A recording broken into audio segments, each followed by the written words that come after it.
Nobody is talking about the upcoming economic earthquake that's just around the corner. The money system, fiat currency, the dollar is dying. Assets like gold are rising. And capital, the lifeblood of nations, is fleeing from countries east to west, from paper to metal. And meanwhile, most Canadians are completely oblivious to this. But these shifts may determine your job, your savings, and your children's future.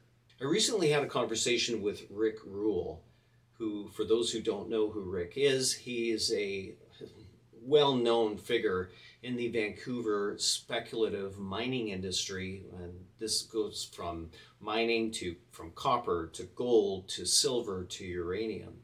And he was talking about the repricing of gold, or at least the potential that gold may be repriced in order to relieve the debt wall that the US is facing.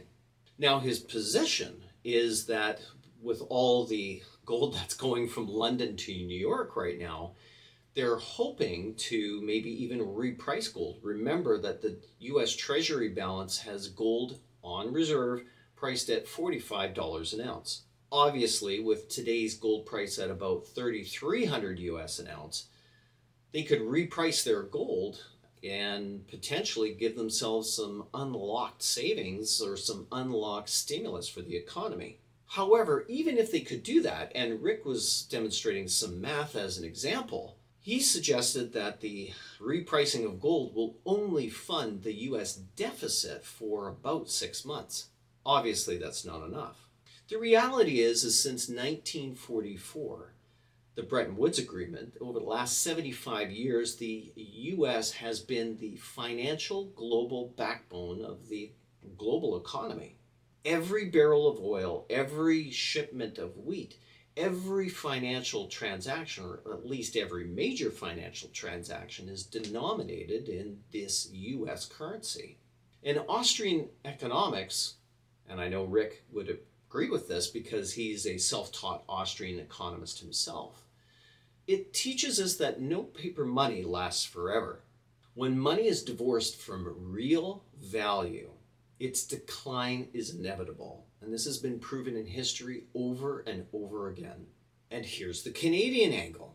Whether we like to admit it or not, especially with the trade war going on right now and the tariffs and the reciprocal tariffs, our economy is directly and relies on the US. Over 70% of our exports go across the 49th parallel. Our banks hold US assets.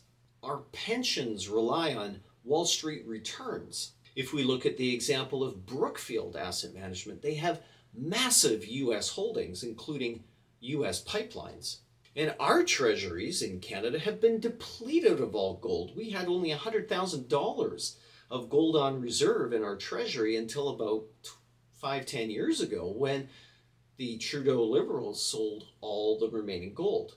So if and when America's currency weakens, when its debts spiral, when trust in the system collapses, Canada will be right in line. We don't stand apart, we stand exposed.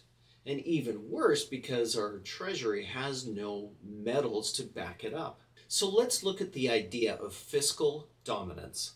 That's the technical term for when government takes spending as a priority over sound money as a priority. In the US, the annual deficit is $2 trillion a year. And the Federal Reserve has one job: to print, inflate, and monetize that debt. In Canada, we mirror the same mistakes. Deficits stacked year after year, financed not by real savings or even real economic production, but by inflation.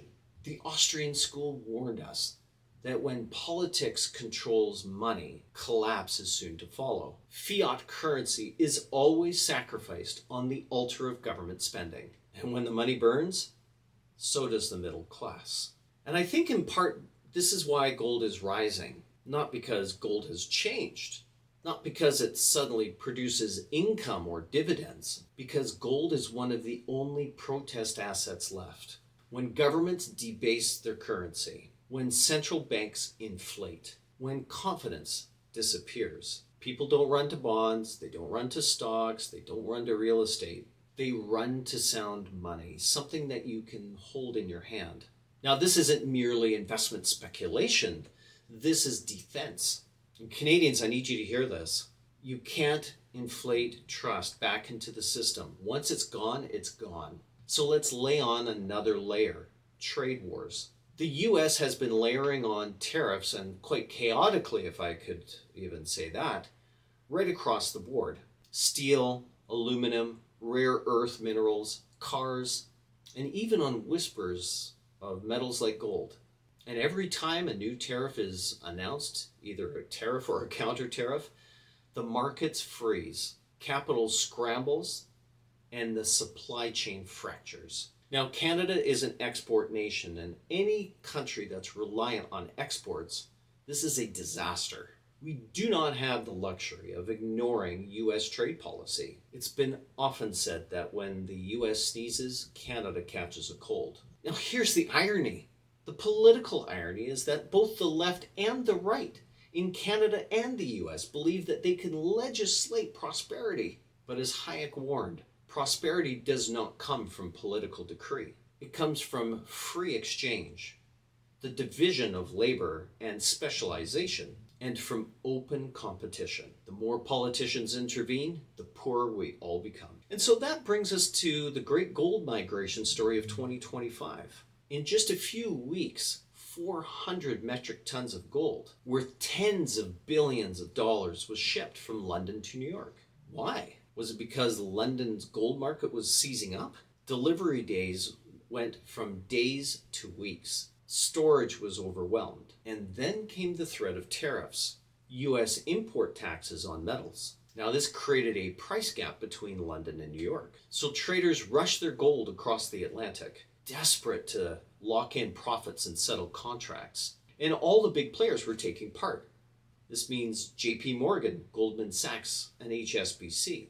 They were all flying gold bars on commercial jets because that's how it has to be transported, just to beat the political storm. And this gets back into the whole repricing of gold. Will the US Treasury take advantage of these extra reserves just in order to reprice gold up to its current market value of $3,300 at the time of this recording? From an Austrian economics perspective, this proves the point. Paper promises failed. Settlement contracts became risky. So people started demanding the real thing, physical settlement in gold. And for Canadians, the lesson is urgent.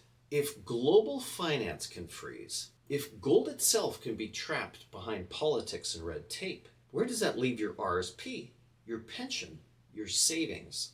So let's be brutally honest. Canada does not have monetary sovereignty. Our currency is pegged in practice to the US dollar. Our banking system is concentrated into a few, 5 national organizations and institutions, and tied at the hip to Wall Street. And worst of all, our political class believes that debt is wealth, that printing can bring prosperity, and that regulation can substitute for prosperity. This dependency is not resilience, it's fragility. So what's the answer? And specifically, what's the answer from an Austrian economics perspective? The first solution is sound money, savings that are actually backed up by real assets. The second solution is decentralization. Stop trying to centrally plan the entire economy, from housing to energy to the markets to employment. Let producers produce, let innovators innovate, and let workers keep their earnings. The third solution is discipline. End the delusion of deficits. Government should live within its means, just like every Canadian has to, every household has to, and every business has to. And number 4, we need to think more clearly about economic sovereignty. Yes, a lot of our exports are tied to the US, and we shouldn't cut that off without having the economy able to, and entrepreneurs be able to shift production to start shipping to other countries, of course. But that takes time.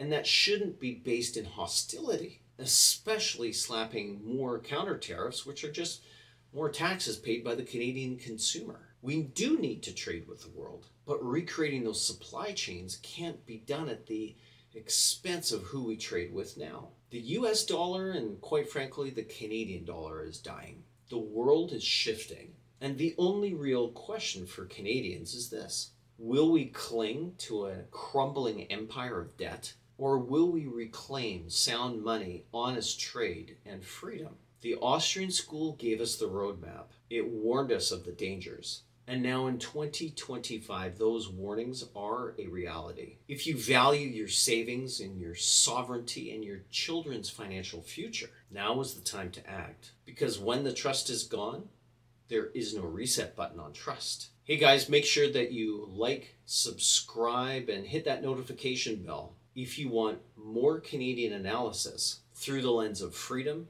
Austrian economics, and sound money.